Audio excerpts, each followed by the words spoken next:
Hello hi नमस्ते सत श्री अकाल आदाबर्स है आपका एक बार फिर हमारे नो सास नो बहू चैनल में स्वागत है। अब तक तो आपने इस प्लेलिस्ट की बाकी कहानियां सुन ही ली होंगी, पर अगर नहीं सुनी हैं तो दुर्गा पूजा में शुभ संयोग के बाद की सारी कहानियां पहले सुने और ये कहानी उनका कंक्लूजन है। हमेशा की तरह इन कहानियों की लेखिका हैं कुमकुम सिंह, जिनकी मैं बेटी हूँ शिखिता सिंह। तो चलते हैं आज दशमी पूजा की ओर, विसर्जन पर पूरे 1 साल बाद। पूरे 1 साल के इंतजार के बाद राधिका के घर के आगे के मैदान में दुर्गा पूजा का पंडाल फिर से लगा। राधिका फिर से बहुत खुशियों से भर गई। उसे दुर्गा माँ की पूजा मंडप, लगातार ढोल ताशे नगाड़े घंटों का बजना, पुजारी जी के मंत्र बोलना, तरह तरह के लोगों का प्रतिदिन नए नए कपड़े पहनकर मंडप में आना आदि आदि बहुत ही पसंद था। राधिका रोज ब्यूटी पार्लर में अपनी ड्यूटी बजाकर वापस घर आती, फिर से स्नान करके नई नई साड़ी पहन के मंडप में जाती और घंटों वहाँ ही देवी माँ के आगे बैठी बैठी पूजा देखती रहती। इस बार इस दुर्गा पूजा पंडाल की थीम थी पर्यावरण। किसी बहुत ही ऊंचे कलाकार ने अपनी जबरदस्त क्रिएटिविटी का प्रदर्शन किया था। पूरे पंडाल में हरे हरे पेड़ पौधों की बहार थी। शहर में रहने वाले लोगों को जैविक खेती का लाइव प्रदर्शन किया गया था। चित्रों के द्वारा जनता को ये बताया जा रहा था कि कैसे पोल्यूशन का धुआं यानी स्मोक मनुष्य और जानवरों को नुकसान पहुंचा रहा है। एक स्थान पर कलाकार ने अपनी बहुत ही ऊंची सोच का प्रदर्शन किया था।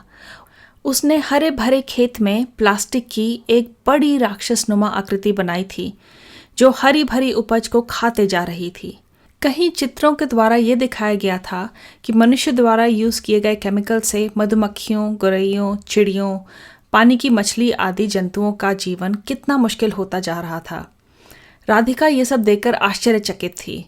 उसने ये सब पहली बार देखा था।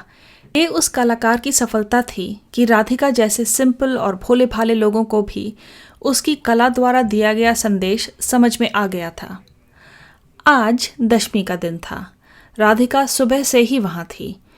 पहले पुजारी जी ने घट को हिलाकर देवी माँ की विदाई का कार्यक्रम शुरू किया। मंडप में बहुत से लोग आ चुके थे। अब सिंदूर खेला का कार्यक्रम शुरू हुआ।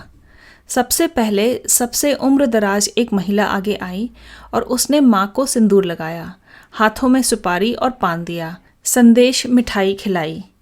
असल में ये महिला माँ का वरण करने वाली कहलाई। फिर उसने माँ की प्रतिमा के गालों पर पान के पत्ते से सिंदूर लगाकर कहा, अगले साल फिर आना। फिर वहाँ अन्य सभी महिलाओं ने माँ को सिंदूर लगाया और सभी देवताओं को पान सुपारी दिया और संदेश खिलाया। यहाँ तक कि महिषासुर को भी यही किया। इसके बाद सभी महिलाएं प्रसन्नतापूर्वक आपस में एक दूसरे से सिंदूर खेला करने लगीं, शुभकामनाएं देने लगीं और संदेश खिलाने लगीं। राधिका भी यही सब खुशी से करने लगी। अचानक उसने देखा कि वो पिछले साल वाली साधारण रूप रंग की लड़की भी सिंदूर खेला में शामिल है, यानी कि इसकी शादी हो गई है, क्योंकि सिंदूर खेला सिर्फ शादीशुदा महिलाएं ही करती हैं। ऐसी प्रथा है। पर इसकी शादी हुई किसके साथ है? क्योंकि पिछले साल तो ये अपने मिलनवा के साथ थी।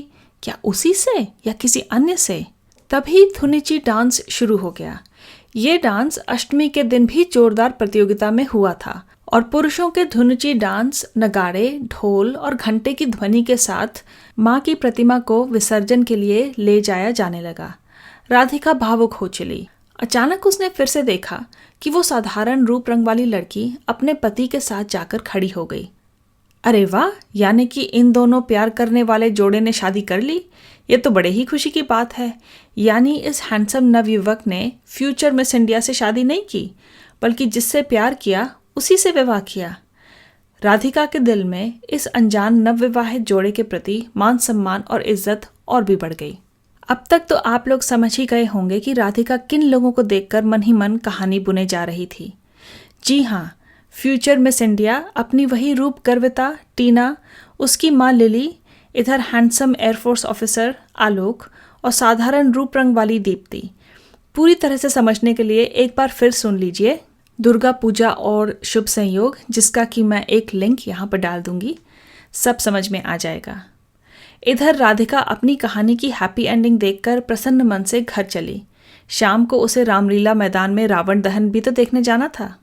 सर्व मंगल मांगल्ये शिवे सर्वार्थ साधिके शरण्ये त्र्यंबके गौरी नारायणी नमोस्तुते। हे नारायणी, तुम सब प्रकार का मंगल प्रदान करने वाली मंगलमयी हो, कल्याणदायिनी शिवा हो, सब पुरुषार्थों को यानी धर्म अर्थ काम मोक्ष को सिद्ध करने वाली हो, शरणागत वत्सला तीनों नेत्रों वाली गौरी हो। हे नारायणी, तुम्हें नमस्कार। कैसी लगी आज की कहानी? अगर अच्छी लगी तो लाइक कीजिए, सब्सक्राइब कीजिए और कमेंट भेजिए। और हमेशा की तरह अपना खूब अच्छे से ध्यान रखिए। अगली बार फिर मिलते हैं।